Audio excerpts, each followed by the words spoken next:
Hello everyone. Tonight, we will once again journey through time. However, we will not be visiting the stone castles of mainland Europe. Instead, we will head north, to the land of steep fjords, dense pine forests and long, freezing winters. We will answer the call of the sea and listen to the echoes of the past left by one of the most iconic and often misunderstood peoples in history, the Vikings. Our journey this time is designed to accompany you to rest. So let your body relax, close your eyes, and allow my voice to take you to the Viking Age, which lasted from approximately the late 8th century to the mid-11th century. We will land in Scandinavia, the land we now know as Denmark, Norway, and Sweden. When you hear the word Viking, what comes to mind? Perhaps the image of a fierce, bearded warrior shouting while swinging an axe with a horned helmet on his head. That image, so popular in our culture, is actually just a small, incomplete piece of the mosaic, and some of it is even wrong. The horned helmet, for example, is a creation of 19th century imagination, not historical fact. This time, we will set aside that caricature and find out who they really were. They were not just pirates. They were farmers, traders, master explorers, skilled artisans, poets, and nation builders. They were a complex society that managed to thrive in one of the harshest environments on Earth. Part 1. Life in the homeland. Let's start from home. Imagine you are standing on the edge of a fjord in 9th century Norway. The air is cold and clean, carrying the scent of salt from the sea and pine from the forest behind you. Before you, on a flat piece of land between the mountain and the water, stand several long buildings made of wood and earth. That is the heart of the Viking community, the Longhouse or Langhus. This house is truly long, reaching 30 meters or more. Its walls are made of wood or woven branches coated with clay, and its roof is made of thick turf stacked on birch bark. There are no glass windows, only a few small openings in the walls and a hole in the roof to let out smoke. Step inside. Your eyes need a moment to adjust to the dim twilight. The air inside is warm and filled with the aroma of wood smoke, cooked meat, and the smell of livestock. Yes, at one end of the longhouse, there was often a pen for the most valuable animals during the brutal winter. This was a practical way to keep the animals warm and safe from predators. In the middle of the house runs a long central hearth. This is the source of warmth, light, and life. This is where food was cooked, stories were told, and the family gathered when night fell. Along the walls, there are wooden benches that serve as seats during the day and beds at night. A large family, consisting of several generations, lived together under one roof. Privacy was an alien concept.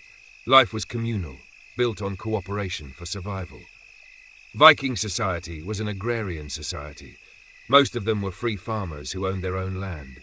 They grew barley, wheat, and vegetables like cabbage and beans. They raised cows, sheep, goats, and pigs. Work was divided by season. Spring was the time for ploughing and planting.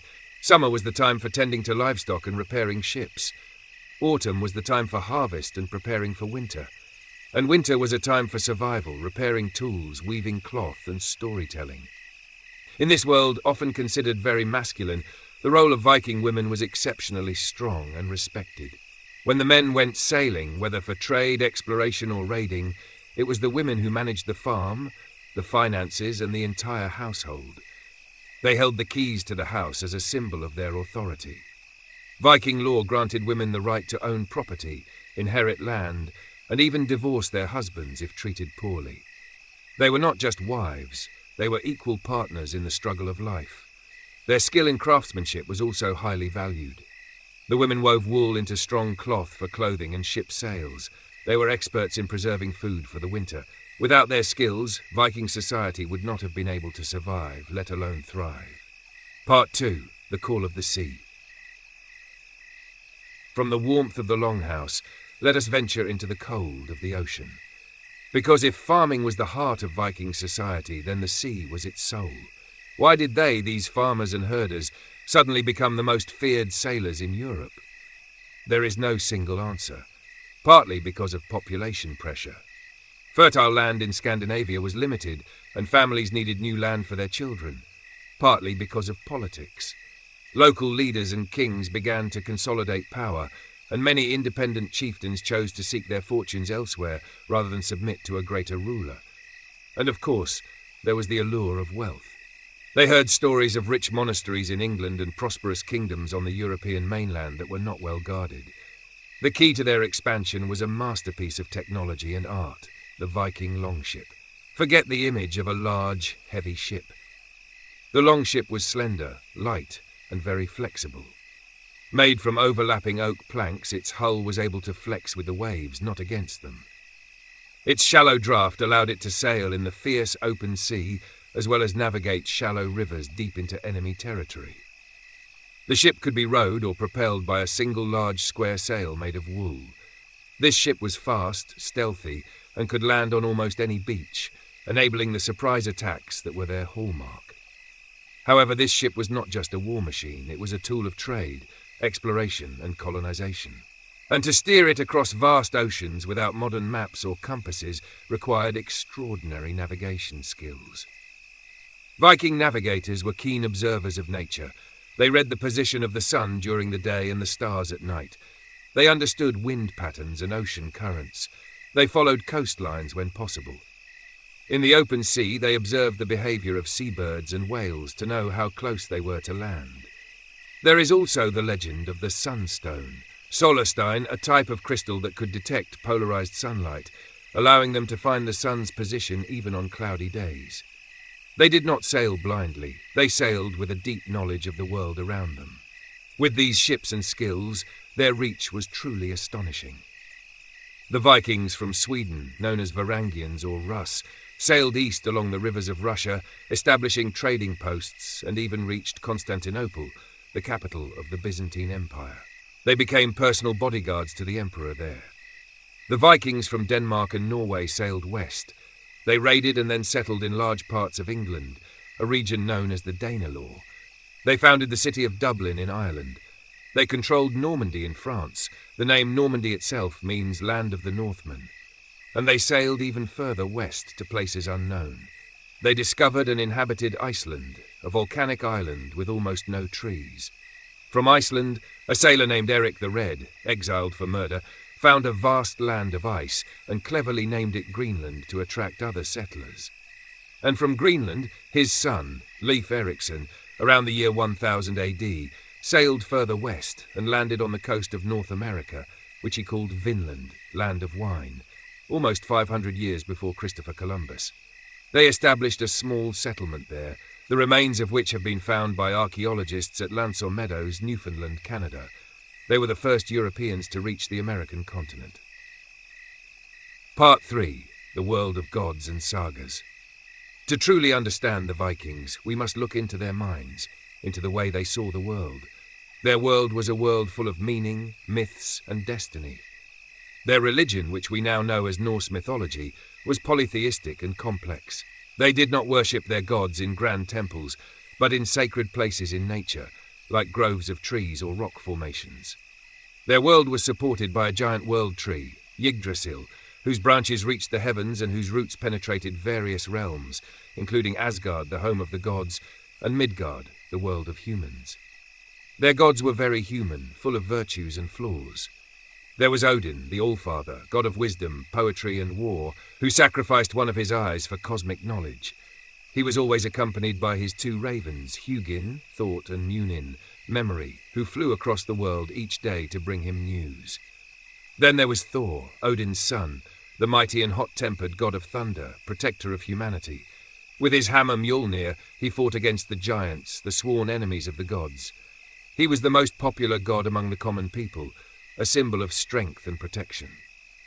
And of course, there was Loki, the cunning trickster, an ambiguous god who could be both friend and foe to the gods.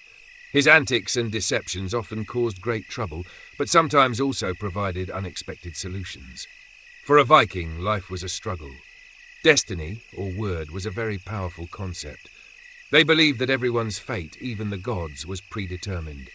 However, what was important was not to avoid destiny, but how you faced it. Courage in the face of hardship and death was the highest honor. This concept is reflected in their view of the afterlife. For warriors who died bravely in battle, the gates of Valhalla awaited. There, they would feast and fight every day, training for the final battle at the end of time, Ragnarok. However, Valhalla was not the only destination. Most people who died of old age or sickness would go to Helheim, a gloomy realm but not necessarily a place of torture like hell in the Christian tradition. This knowledge of gods and heroes was not kept in holy books, but was passed down orally through poems and epic stories called sagas. The poets, or skalds, were highly respected figures in society. They were historians, entertainers, and keepers of culture. With their words, they immortalized the deeds of heroes and ensured their names would never be forgotten. They also had their own writing system, called runes. Each rune represented a sound, but also had a deeper symbolic meaning, such as wealth, strength, or a journey. Runes were not used to write books or long sagas, but were carved on memorial stones, weapons, and Gmat to record names, commemorate important events, or for magical purposes. Part 4. Twilight and Eternal Legacy. Like all eras in history, the Viking Age eventually reached its twilight. There is no exact date when this era ended, as it was not an event but a slow process of transformation. One of the main factors was the spread of Christianity. Missionaries from the south slowly succeeded in converting the kings and chieftains of Scandinavia. The new religion brought with it the church structure, the Latin script, and a different worldview. Slowly but surely, the hammer of Thor was replaced by the cross of Christ. Another factor was political change. The kingdoms of Denmark, Norway, and Sweden became more centralized and stable. The kings now had the power to control the chieftains and direct their energies inward, not outward. The need to go a Viking, a term meaning to go on an expedition, diminished. However, the end of the Viking Age did not mean they disappeared. They assimilated. In England, France, and Russia, they merged with the local populations, leaving an indelible mark on the culture, language, and even genetics.